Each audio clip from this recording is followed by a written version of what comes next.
The following transmission contains unencrypted instances of explicit language. Mature audiences are cleared to proceed. Shall we begin?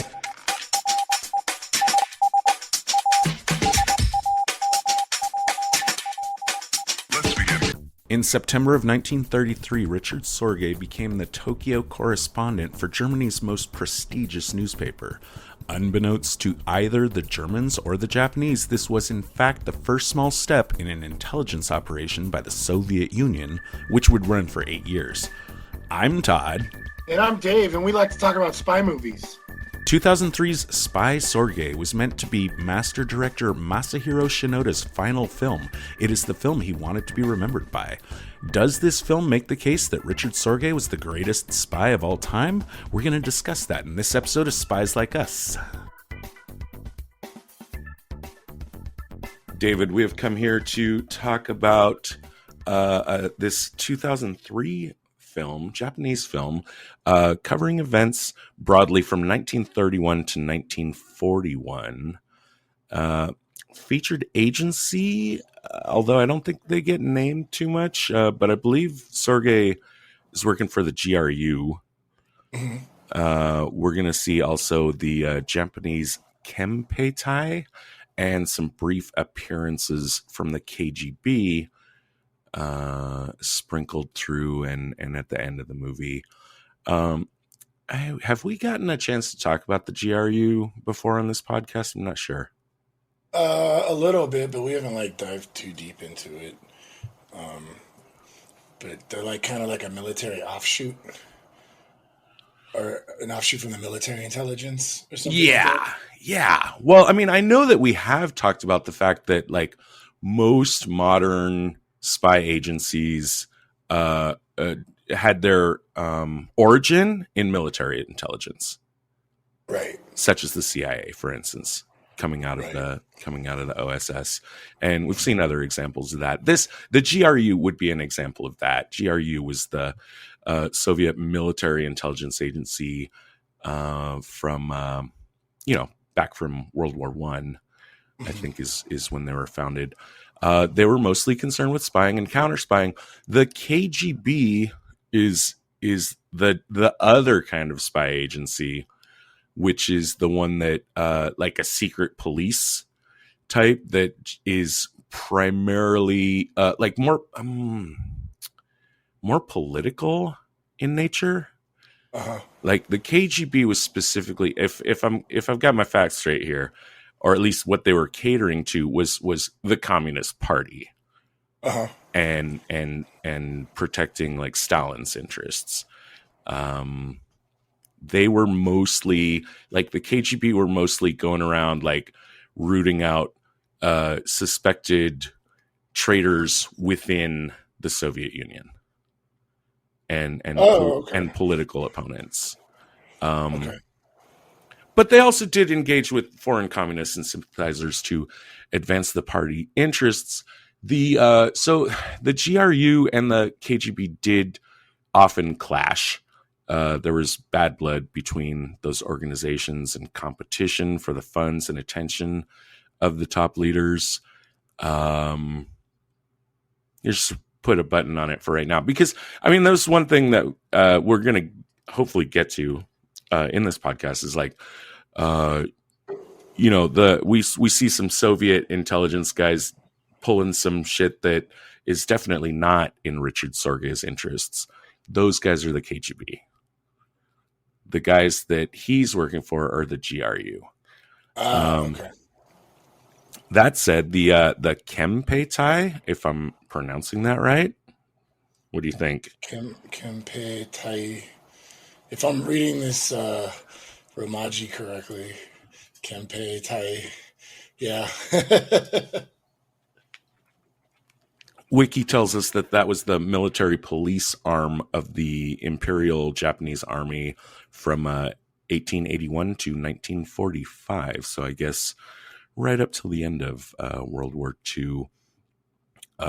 They were both a conventional military police and also a secret police force, in the same keeping as what we just described the KGB as being, as in part of your task is to root out unbelievers amongst Right. us. But they also operated in Japanese occupied territories, arresting and killing anyone that was suspected of being anti-Japanese. So those are the agencies we've got here. This is it's a Japanese film, and I don't see any evidence that it ever got a U.S. release, but it is primarily in English, or a lot of A it is lot in of it English. is, yeah. It was actually mostly English, considering it was a Japanese film. Yeah, which I thought was interesting. The version that we watched is the version that's available for free on YouTube, which is it's the Japanese parts are subtitled, but not always. Yeah. I noticed like This looks there's like it was fan pub because we couldn't find anywhere to be able to watch this, and that was like the only place we could find. And so it seems like this was kind of like a fan sub. And I have some friends that do subtitling and like translations for stuff, and there's like a whole software and thing for that. So I think I'm not too upset about it, but they probably just had timing issues with keeping the subs up while people were talking. Because I caught enough of the Japanese where it was like, oh, okay, they just wrote the whole sentence and it didn't stay up while they were talking. okay. Yeah, and I caught some dialogue scenes where like just there would be like one, statement from a character that just didn't get a subtitle. Yeah. So yeah, but apparently, apparently intended mostly for a Japanese audience. It is a long film at 3 hours. I would call it mostly a history lesson of Japan's march into World War II, told from the perspective of the real life Russian spies and their Japanese co-conspirators that were planted in Tokyo to try to suss out like what was going on in Japan at the time. So long movie with a lot of characters.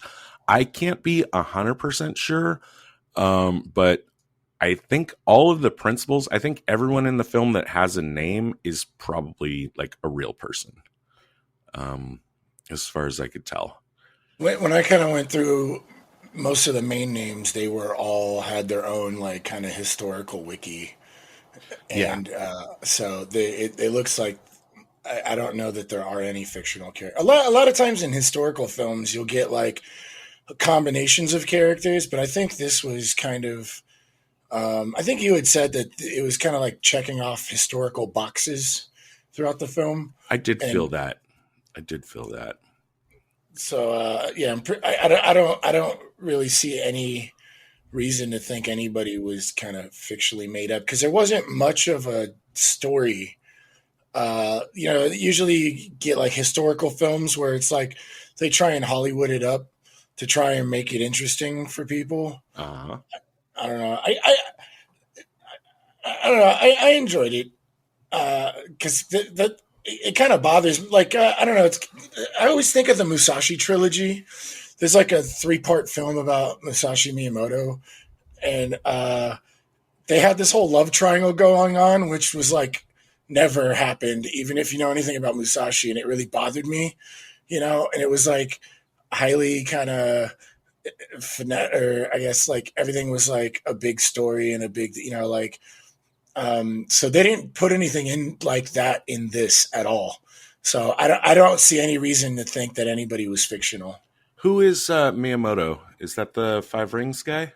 Yeah, that's the one that wrote the Book of Five Rings. And if you know anything about him, I don't think he would have ever been involved in a love triangle. The guy was, not from what I've read.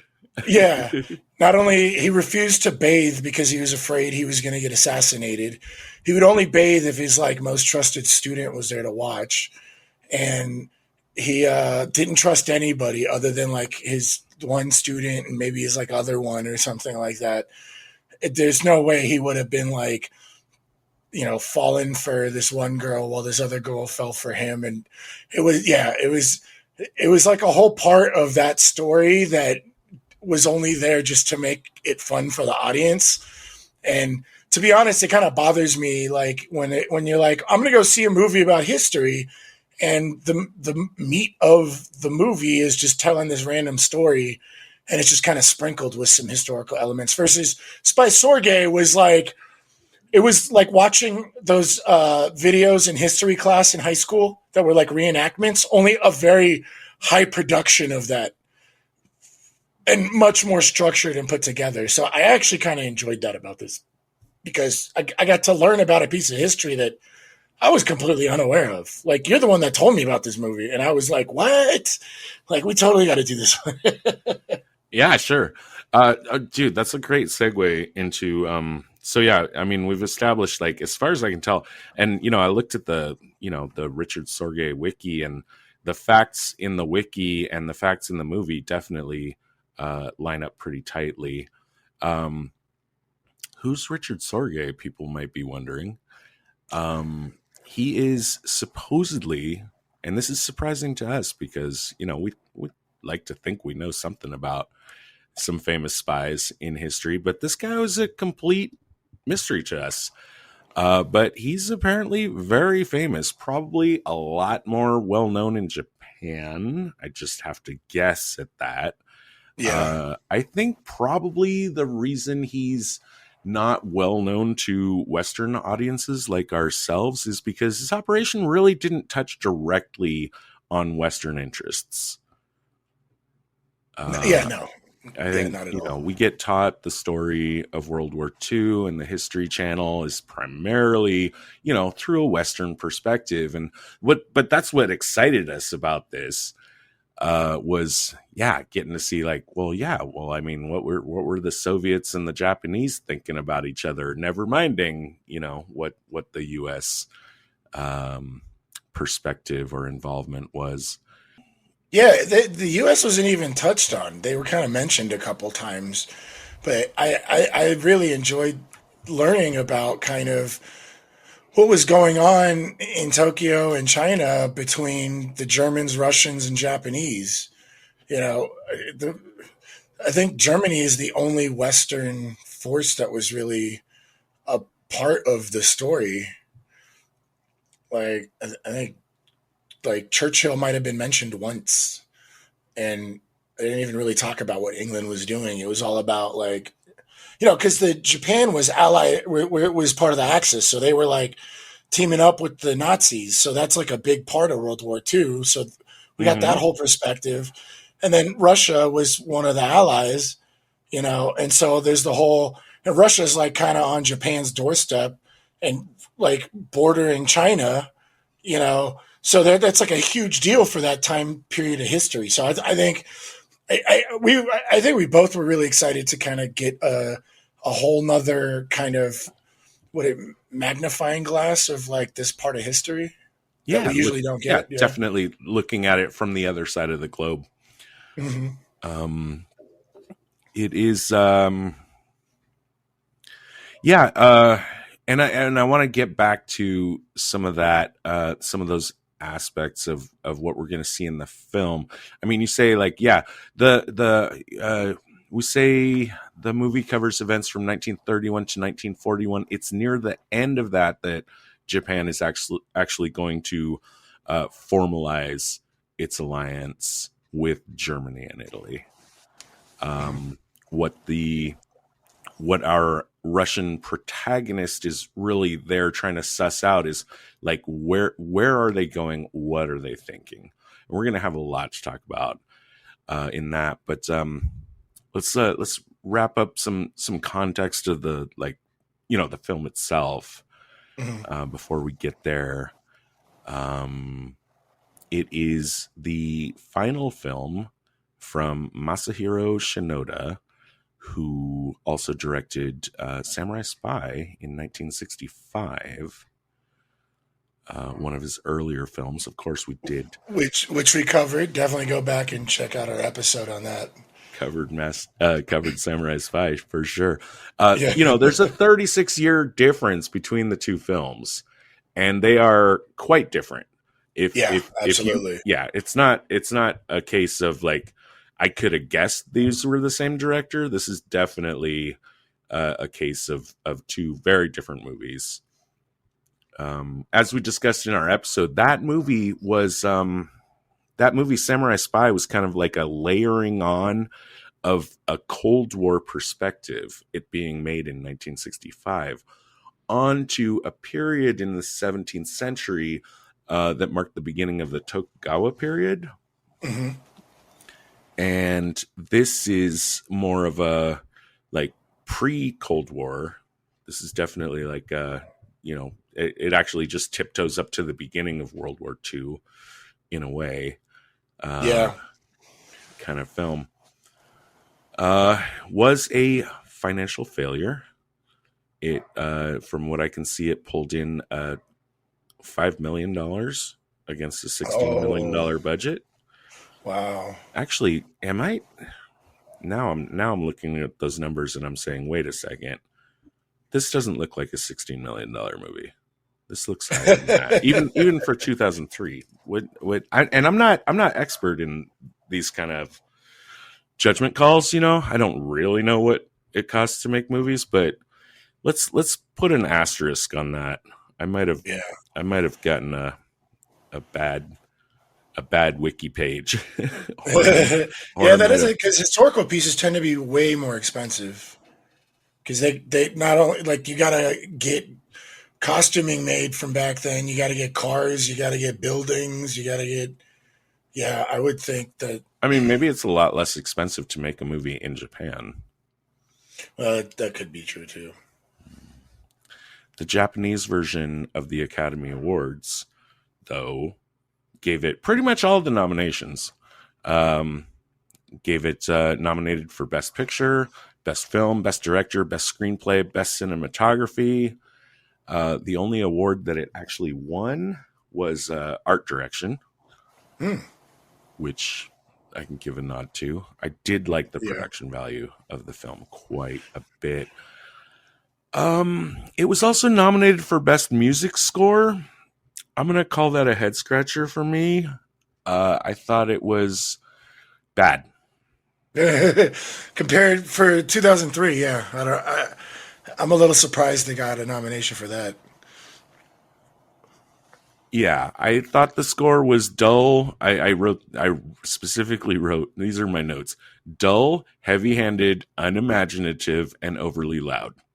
And I'll stick with all of those. I thought the score was the lowest, the worst part about this film. I just, the music, the needle drops were iffy. The score like felt like overly dramatic in places where I didn't think it needed to be. I think a much more subtle touch would have worked better for me. Yeah, it felt like the scores from the old films where it was just really loud and like, hey, this is how you're supposed to feel. Listen to this music. I definitely agree with you on that. Okay.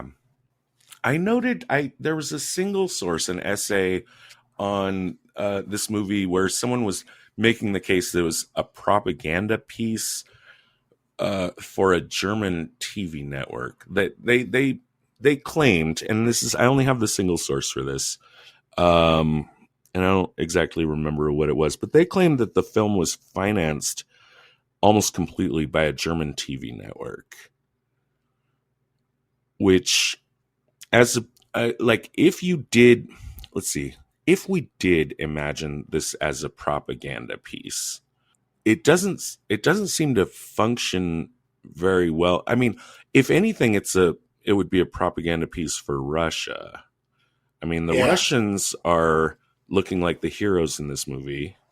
Mm-hmm. The Japanese are put in a very bad light, I would say. Yeah. And the Nazis don't come across as especially competent. Right. So I'm not sure what would be accomplished by a, well, I mean, maybe it was financed by a German TV network and then they didn't get exactly what they thought they were paying for. I think the But big takeaway is very nihilistic. So if it's a propaganda film, it's for German nihilism. That would be like the only thing I could think of, considering kind of the big, message at the end. I don't know. Yeah. can you put just a little more color on that? What do you mean nihilistic? I mean, I guess it's, I mean, the movie is kind of fatalistic, at least. Right. In But him with his, that confession scene with his like Japanese girlfriend. By the way, Sorge has many girlfriends. By the way, we didn't even get to. Are we going to talk about the cast, or should it? No, maybe I should say it now. Sorge is played by yet another. We got another Game of Thrones star on one of our podcast episodes. Sorge is played by crap. What's his name? Ian. Well, now it might be Ian, but it's definitely spelled with an extra I in there. It's Ian. Glenn. Ian Glenn. Yeah. Yeah. He some of you who watch Game of Thrones might have known him as Jorah Mormont, Sir Friendzone. But I'm only bringing that up because he definitely was the ladies' man in this. He had a lot of girlfriends. But back to the nihilistic point. There's no. Let's talk about Glenn for a second because I had some notes. I liked him. I thought he did great. He's a great, fantastic actor. I thought he was perfect in this film, and when I look at him, I'm going to tell you, like, what I'm looking at, I feel like is a blend of Roger Moore and Bryan Cranston. Oh, yeah. I can see that. I don't know. I just had this note where I felt like if he had been born 50 years earlier, I think he would have been a really good James Bond. I definitely think I definitely think he's channeling James Bond, and I think he's doing it really well. And I think he's doing it a lot better. Like, again, if you could put him in a time machine, send him back to 1960s and make him a James Bond, I think I would have responded very well to his portrayal. And he wasn't trying to play James Bond. He was playing like a very competent, realistic type of James Bond. I mean, what is he, like a quadruple agent a lot of the time? Yeah. But the point I wanted to make about the nihilism, how we got sidetracked, was he has a lot of girlfriends and a wife back. She's in Berlin, right? I think. No, at the time she's in Moscow. Oh, okay, that's right. She's in Moscow. Well, that explains that one scene then for me. He had like a bunch of girlfriends in Tokyo, and one of them was Japanese. And there's like a confession scene with her, and he kind of feels defeated, like he didn't really accomplish anything, and like, people are going to be at war. There's never going to be any peace. The only kind of, towards the end where he's like talking to the prosecutor, he feels like he didn't accomplish anything. And the Japanese prosecutor is like, well, Russia's safe. So you had a hand in that, but it wasn't like it ended with him with like this wonderful life accomplishment. He kind of ended his life kind of depressed and felt that he got a lot of people in trouble and executed and arrested and thrown in prison for what, he didn't really do anything. Is kind of what I got. So if this is a propaganda piece, I don't see it as propaganda for nationalism so much more as just a really heavy nihilism of just everything's going to be war. And, even this super slick spy can't really get anywhere. But I like how you put it, more fatalistic. The powers that be are going to become the powers that be. And he just was kind of like a, what's it called? Like a chauffeur, I guess, or like an usher. He kind of helped usher in what was happening, Like I think his big goal was to help spread communism, but what he did was prevent the spread of fascism, which is a big accomplishment, but it wasn't particularly his accomplishment. And he got a lot of people in a lot of big trouble over Well, he what did. he I did. mean, he did like his operation lasted successfully for 7 years, Yeah. which I think is part of what people put a lot of credit to him for. So even though eventually it ended, and he was caught and hung, and his compatriots met bad ends. There's also the thing, especially when I was looking at the tradecraft of this film, which we're really getting close to the briefing room, but I think it's noteworthy to. What I want to say is that the tradecraft in this film is not especially daring or imaginative or elaborate by Cold War standards. Right.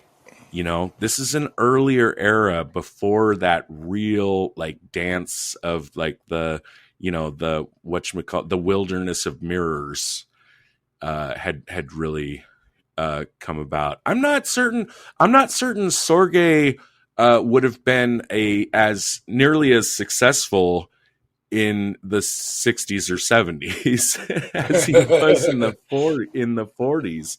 Right. It was kind of like I think he was doing this kind of shit that like nobody was expecting. I mean, the Nazis and the Japanese just really don't seem to be like looking out for this kind of operation in their midst. Well, I think that's kind of what the issue was with the establishment of the CIA, because World War II intelligence was a lot of intercepting communications, right, and code breaking. The whole Alan Turing thing, and the with all the radio communications and intercepting those radio communications, and the submarine spy vessels and the ship spy vessels, and stuff like that. I think the reason why the Cold War had happened is because Russia was so ahead of planting a lot of deep, moles or, spies all over the world, while the rest of the world was just trying to, manufacture tech and production and focus more of an overt war. And while that was happening, Russian intelligence was planting spies everywhere. And I that's kind of what led into the birth of the CIA as well as the Cold War. So, I mean, yeah, nobody's really painted in a very competent light as far as intelligence in this story, other than Sorge and his team, kind of. And yeah, you're right. It's not like your point about how it's not like super elaborate. It kind of makes me feel like we were talking when we did The Company, those both episodes, where we were kind of talking about how they kind of had to put in. We really enjoyed it because of how much tradecraft was in it and how legitimate it was, but there wasn't that much of a story because they were just trying to tie all these big historical moments together with this one character who, right. This made me feel like it was using like very realistic tradecraft, which can oftentimes be pretty boring. You know what I mean? And that's kind of what I liked about it. So it's kind of following this guy's life, but it wasn't like unbelievable like with The Company, where you have this one character that is in all of the biggest moments in like Cold War history, so I kind of liked how this was more drawn out, and kind of like checked those historical boxes, and we got to kind of see a little bit more of what I guess kind of the life is like. But yeah, you're right. You're not really on the edge of your seat at all. It's not like, oh, there's this big double cross. It's kind of like, well, no one's paying attention. So right. It is very much like, I mean, he's operating in plain fucking sight. As far as I can tell. I'm burning to get to the briefing room, but I want to say before we get there, so this Richard Sorge guy, as we're and maybe the audience knows some of this story and maybe they've never heard it before, but he is considered a titan amongst people in the know in the world of espionage. I've got a bunch of quotes. They're mind blowing to me. The amount of praise that he gets. Douglas MacArthur regarded his work as a devastating example of brilliant espionage. Kim Philby said his work was impeccable. Ian Fleming said Sorge was the man whom I regard as the most formidable spy in history. Tom Clancy echoes that. Richard Sorge was the best spy of all time. This guy, Frederick Forsyth, the spies in history who can say from their graves the information I supplied to my masters, for better or worse, altered the history of our planet, can be counted on the fingers of one hand. Richard Sorge is in that group. And we're gonna be giving our we're going to be getting back to this and coming back at the end to say, like, whether or not we feel the film makes this case successfully or not. But the last one I want to mention is that actually the chief prosecutor that obtained Sorge's death sentence, who we will see in the movie as a character, his quote that Wiki has is, "In my whole life, I have never met anyone as great as he was." Wow. So we're definitely set up. If we're going by Wiki, we're set up to see some really amazing shit, right? Right.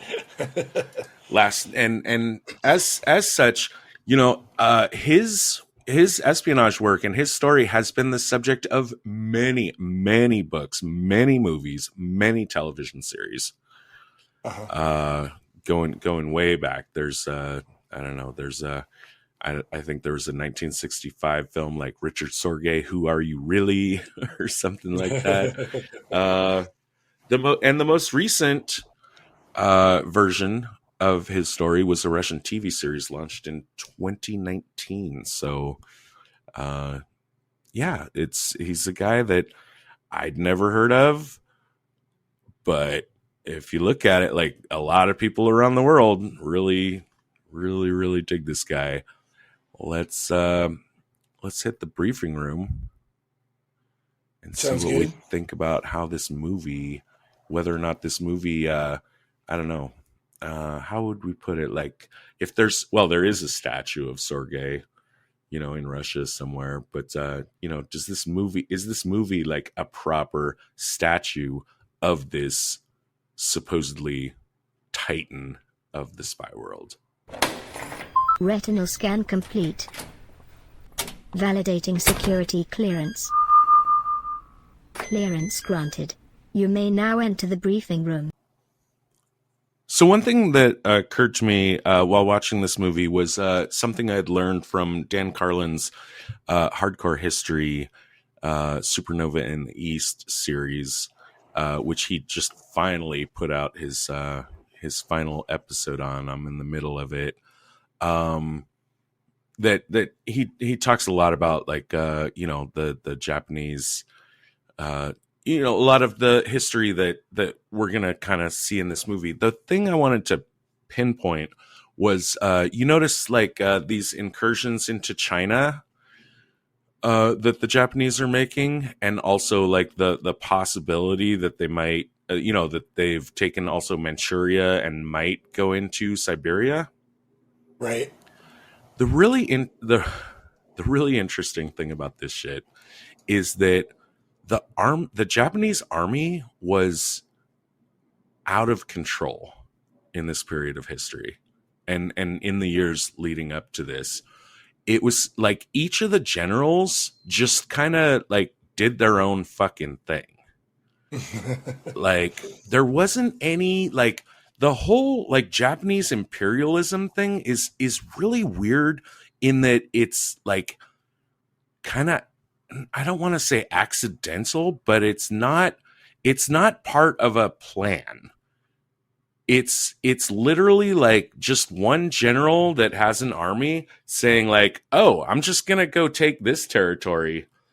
And then gaining a lot of like glory and honor for doing that. And then the other generals getting jealous and saying, well, you know what? I'm going to go take this territory because I want to be in this spot. I'm serious. Did you know this about these fuckers? No, but that does sound probably maybe some, I guess, spillover from the warring states. I think so. I mean, I don't want to get too deep into the psychology of the Japanese mind because I'm not I'm not a scholar on the subject, but I agree. Like that's my first impulse is to think of it that way. We even see that there's a scene in the movie where some Japanese political officials are, conferring and like, do we have anybody that the army will listen to? And they're basically like, yep, nope. They're just out there doing their shit. Yeah. And like the country was just being kind of like dragged in along this path of kind of accidental imperialism by the egos of individual Japanese generals. Even in the final years of World War II, according to, again, I'm listening to the Hardcore History episode about that. Even then, it was extremely difficult to figure out who was in charge of making military decisions. The Navy was not. The Navy and the Army did not like each other. We see that, we see a lot of factionalism in this movie where, there's people, with guns and with organization that are like super pro emperor and that are like, we have to kill the prime minister. And it's just like politically it's a fucking mess. And that factors really strongly into the story in that, like the Nazis really, like even people in Japan had trouble figuring out like what is going on, like what's Japan gonna do next. The Nazis definitely, wanted to know, but couldn't figure it out. Right. Like even the ones that were based in Tokyo. And that's a large part of like how I think Sorge and his main source, Ozaki, were successful, were simply by being really knowledgeable on the topic. They didn't know everything, but they knew a lot more than the Nazis knew. And so when the Nazis perceived Sorge and Ozaki's experience and knowledgeability, it was very natural for them to turn to them and say, what do you know? Like, please explain this to me. We see a bunch of scenes, right, in the movie where our Nazi guy, Otto, is coming to Sorge and saying like, I don't know, there's a big fucking like people are shooting at, other people, and we have no idea what's going on. What the fuck is going on? Well, I think that's kind of how he put his place in. He didn't really like squeeze himself into situations. He kind of was just so knowledgeable, just being a journalist in Shanghai and in Tokyo. Well, he got sent to Tokyo, but just because he was able to determine so much information from his contacts in Shanghai, it's what made him juicy both to the Nazis and to the Russians. I feel like both like Sorge for sure. Like he doesn't ever actually need to actively try to infiltrate. He just needs to be in place and know what's going on, and they come to him. Yeah. And they ask him what's going on, and in the process of asking him what's going on, and when they get like good answers and good intelligence, that inspires them to, delve further and ask him, and at some level, asking these questions and using him as a source of information necessarily regards them telling him what they're thinking and what their Right. concerns are.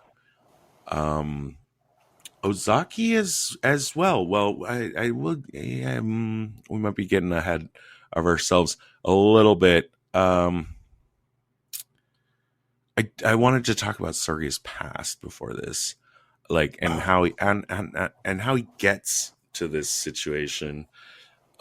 He's got a Russian mom and a German dad. He was technically born on Russian soil. I think his dad moved him back to Berlin when he was like 5. Mm-hmm.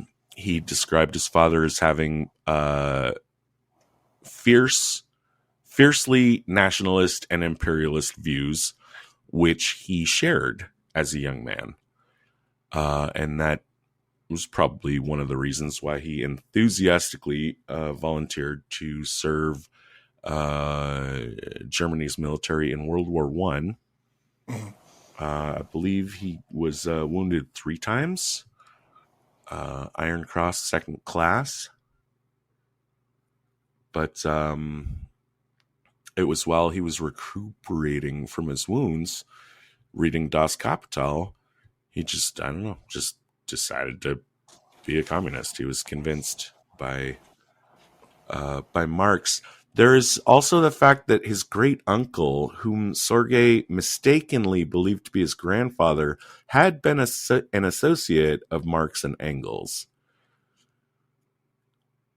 That is one of the things I feel like goes into the I feel like in the modern age, that's something that would have shown up in your background report. Uh-huh. But I feel like this is a how do I say it, a more innocent age of espionage where maybe people didn't think to research that deeply into the family tree. And when I say this too, I know that, okay, so I know that his great uncle had been an associate of Marx and Engels. I don't know if Sorge knew that or not. So I don't know if it actually influenced him. Right. But with his new communist beliefs in hand, he was recruited as an agent for Soviet intelligence. He spent time in Frankfurt and Moscow and the United Kingdom. He was instructed as an agent of the GRU. He was instructed to go to these places and study and give reports on the status of nascent leftist or communist movements, but he was always instructed to not associate with any of them. And this gets me some plus spy points, and I'm calling it my number 1 best. He also does this in Tokyo as well, because, I mean, even when he does get to Tokyo, which is the main focus of the film, like, there is an underground communist party in Tokyo. Right. He could have reached out to them and relied on them for information and support, but he doesn't. Because that's like a huge red flag, and I'm glad you pointed that out, because that actually made my number 2 best tradecraft. And didn't he make like a point about that in Shanghai to Ozaki, like to cut off all communist ties or something? He does. Absolutely. It's very good tradecraft, you know, like it's kind of like, I don't know, it's keeping a distance, a proper distance and perspective, and not getting entangled, even though like possibly less smart people, I think, would have easily given into the impulse to reach out to those people for, you know, allies. You know, you're on the same side. But they were smart enough to say, nope, never. Right. Just Instead, at some point, he was sent to Germany, instructed to join the Nazi Party, and there, like, he was very enthusiastic about reaching out to and making connections within the Nazi Party. But fellow communists were just absolutely like just off limits to him. Really good. Really good. I actually wanted to point out my number 2 worst tradecraft. Let's hear it. Ozaki in Shanghai met that woman that was part Native American, part Japanese, I think. And she wrote this like very well written, very well acclaimed communist type of piece of literature, I guess I'd call it. Right. And Agnes Smedley. I just want to throw her name out there. Agnes Smedley, yeah. Mm-hmm. And he like begged her to let him translate her book into Japanese, which I wanted to mark as my number 2 worst tradecraft. I understand, because at that point he was just in banking and kind of just feeding information to Sorge. But at some point, Sorge made it clear that they needed to cut off their ties, and he still went ahead and published the book under a pen name, but everybody knew his pen name. And it was kind of, it didn't really become his downfall later, but it was mentioned, and I would say that's a big red flag to not want to kind of hang up yourself, Yeah. Right. Yeah. I would say, history is history, but I would say it's minus 5 points that when the Japanese did, I guess maybe it didn't cross the desk of the Kempeitai necessarily, but it's something that I think they should have followed up on. Yeah. When they did find out that he had a direct hand in putting this, bringing this very pro-communist message to a Japanese audience. Absolutely. And they kind of just glanced over it in like a 2-minute scene. They're like, oh, well, he did do this. Well, whatever. He does all this other stuff. He's fine. Like,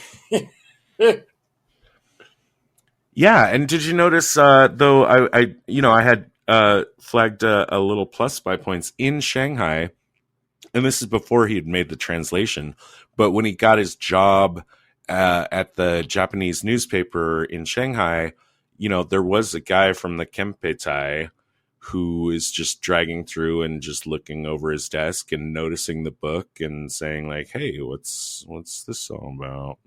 Right. I guess it adds more to your point about like where everybody was not paying attention. And a lot of it was just kind of like, well, since no one's paying attention, we might as well just get going. There's a lot here that I don't think would have flown, like wouldn't fly in the Cold War era. Right. For sure. But and it's also, important to note that, let's see, Sorge wasn't just posing as a German journalist. He was an active German journalist who really knew his shit and was publishing stuff, like there's people he'll meet in Tokyo, Germans that will say like, oh my God, I read your article, your essay about blah, blah, blah. I was very impressed. Like he was it's not a case of like, I'm going to go in here, like I'm a spy and I'm going to go in here and say my cover is, I don't know. I'll say I'm a journalist. Right. No, he really was. He was constantly working. You see him too, like typing like late into the night constantly. Yeah. And also, becoming just really knowledgeable about all sorts of aspects of like agriculture, for instance, I think was an interesting thing that he was an expert on Japanese agriculture, which I think that sort of thing just like served him really, really well. That like, it's a case of like, when you're looking at his cover story, it's a case of like, it's not just a cover story. He really is what he claims to be. Right. That said, in Tokyo, he was apparently kind of famous for recklessly riding his motorcycle all around the Japanese countryside in a way that, according to Wiki, everyone viewed as almost suicidal. Absolutely. Uh, an American reporter who knew him later wrote that he created the impression of being a playboy, the antithesis of a keen and dangerous spy. Like, just, just this, like, kind of, like, I think his cover was like kind of a Hunter S. Thompson-esque kind of like, I'm just going to drink all night and file my stories to the head office, to the newspaper, just under deadline. And then as soon as that's done and I get my paycheck, I'm going to get drunk and ride my motorcycle around. Rah! And I'm going to have a lot of girlfriends. Right. Yeah. Right. Yeah. I guess that's plus by points. I can't tell, like, well, I mean, I can't tell if that was something he was putting off as like intentionally kind of like just being like kind of flamboyant to throw off suspicion, or if that was just his nature. It is kind of hard to tell in the film. He does have that one line towards the end where he's kind of like lamenting, where he's just like, I left my wife behind and I lied to a Japanese woman who loved me dearly and blah, blah, blah. But that could have just been his like, I got caught guilt. You know what I mean? So you're right. It's kind of hard to tell if he was putting up the front or if he actually was like the live fast, die young type of character. Right. And just getting lucky. Mm-hmm. So yeah, again, like we said, like, he I don't want to say he fails up. Like failing upward is not the right term. He just kind of, like we said, like just does his job really well to the point where he is noticed and the Germans want to, pull him into their circle. It doesn't ever seem like he, sat down and made a plan. Like, I'm going to do this and this and this to gain their trust. Yeah. He just like happened to be, and he's got that, that Iron Cross, which I think this is yours to talk about, right? Yeah. I wanted to point this out as my number one best trade craft. And it's not just him. Ozaki, people were like begging Ozaki to work for them. People were begging Sorge to work for them. He was just so good at his job. And as a journalist, that people wanted him to feed them information, and like they didn't even have to try and flip him, And just the fact that he was a World War I German hero is always going to look good to like the brass, right? And he's already getting all this information from Moscow. He gets noticed by the Japanese government and by the Nazi government at the German embassy, and they're like, please come work for us. We need you to work for your country. Oh, I don't know. Well, I guess I could. Like you're right. He didn't really like plan this out, but he was just so good at his trade at his, I guess we'll call it a surface job. We're not even sure if he planned that out or not, but he was so good at it on top of his trade craft of keeping the secret of who he was that he got recruited by, the opposing factions. So I wanted to point that out as my number one best trade craft was just like, he didn't need to do anything. He just got attention by doing a good job and then was begged by like the higher ups to come help them out. And then he really played it out. Like, I love when Ozaki and like Sorge meet each other in business meetings, like they're introduced. They're like, oh, right. Yeah. They act like they don't know each other, or they're like kind of acquainted, here they are like pretty much like blood comrade type of thick as thieves type of thing. Because they've been working together on the sly. They have a relationship, but they're keeping that super on the down low. Like they're taking trains like way out into the countryside just to have like a little 5-minute conversation. Like, they don't have a public relationship at all, but eventually, like their paths do cross and they get introduced to each other, right? And they're like, Um, "Oh, hey, I like your work," Hey, like it's nice to meet you, or whatever, Like very good werewolf game. oh yeah. But yeah, his status as a World War I German war hero definitely opens a lot of doors for him, just without him even having to knock. Right. Big time.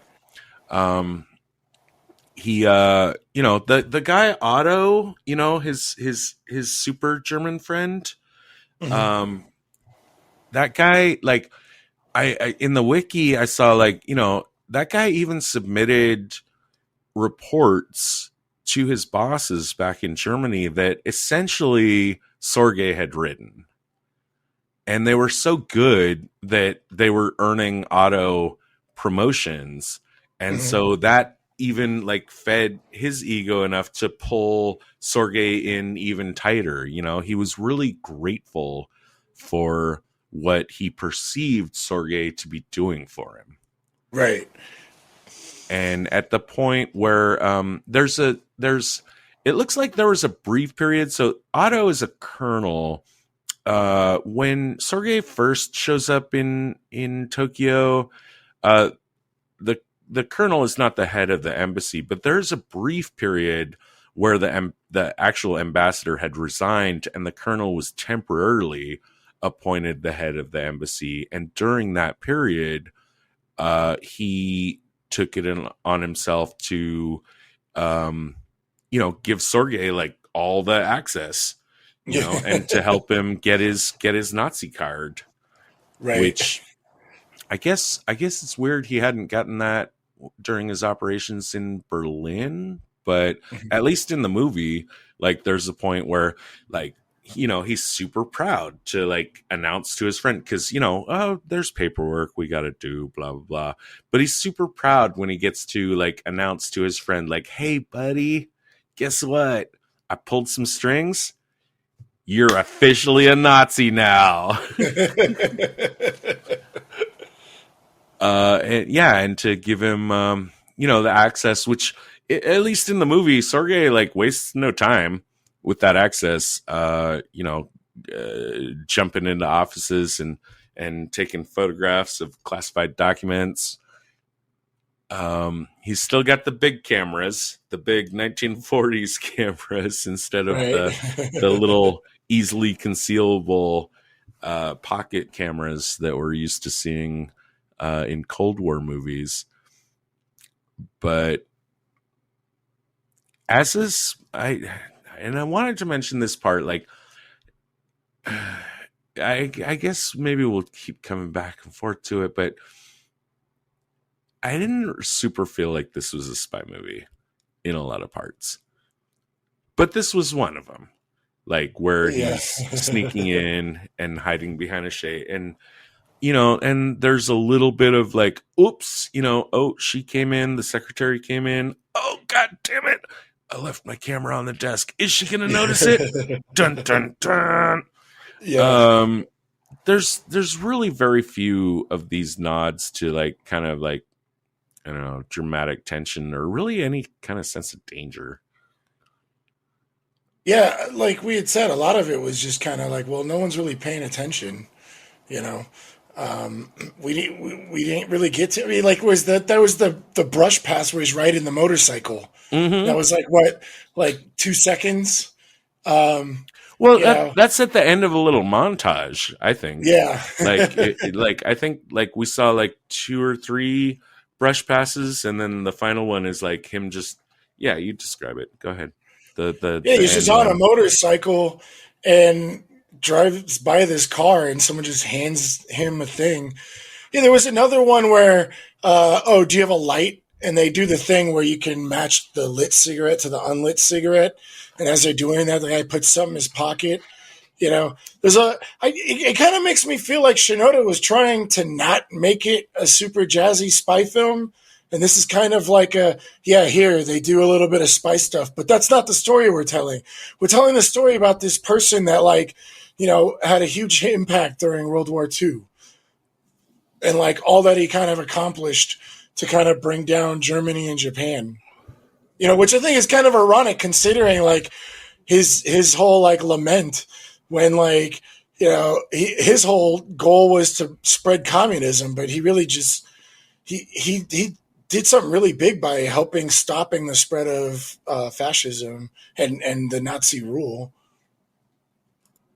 Did he though? Really? I'm gonna hold judgment on that till the end. Okay. I didn't really have anything else to say about the Nazis. I don't know. Like you, sometimes I know you'll I don't know, you'll flag some, and you've mentioned Sorge's wandering dick a couple times. Did you have any thoughts on him sleeping with his buddy's wife there? I mean, like, yeah, it's kind of messed up, but it fit the character. I don't like. That's why I'm really not sure if he was intending to do this to keep his cover, or if it was just him to kind of like ease the pain about being away from his wife. The one thing I will say is he wasn't like sleazy, like we've pointed out in a lot of the old Bond films, where like I felt that he was. I mean, he was sleazy as in he was like sleeping around with a bunch of women, but I didn't feel like he was kind of taking advantage. Like he wouldn't rub up on him and be like, aha, you definitely want this. It was more like, maybe it's just, we didn't see those parts. We just see the aftermath. We just see the naked lady in his bed. Well, no, we see the setup. Like when he first meets, I forgot his Japanese girlfriend. She's kind of like it's like his day of celebration, and his friend sets it up, and he's not like touchy-feely on her. They're just kind of having a conversation, and she's the one that kind of makes the moves. She was like, well, I could be your friend, type of thing. And then the dude's wife, he's very like, look, I don't want your husband to find out about it. And she's like, oh, I told him. He doesn't care. Whatever. They're the ones that are kind of like initiating a lot of this stuff, but it wasn't like sleazy fantasy, like they're like wooing over him. It was very kind of like believable. You know what I mean? But I don't know. Obviously, I don't think it's okay that he's sleeping with dude's wife and he's kind of cheating on his wife himself, especially since she's pregnant. But whatever. I just didn't think it was like Bond sleazy. Right. Yeah, I'm cool with that. That seems like a good place to cut it as the end of part 1. We've talked about the history that leads up to the events of the film, as well as Sorge's relations with his German contacts. In part 2, we'll be talking about the operations of Sorge and his Japanese contacts, as well as giving a final debriefing of the film. While you're waiting, please take a moment to rate and review us on iTunes or your favorite podcast app. But you know what really helps us out? Mention this podcast to a friend that you think might like it. That is really the best way to get the word out. The preceding transmission sampled the songs Ice Cold by Audionautics, Enter the Party by Kevin MacLeod, and sound effects from freesound.org. Attributions and links are found at spieslikeus.net. Editing by Todd Hostetler.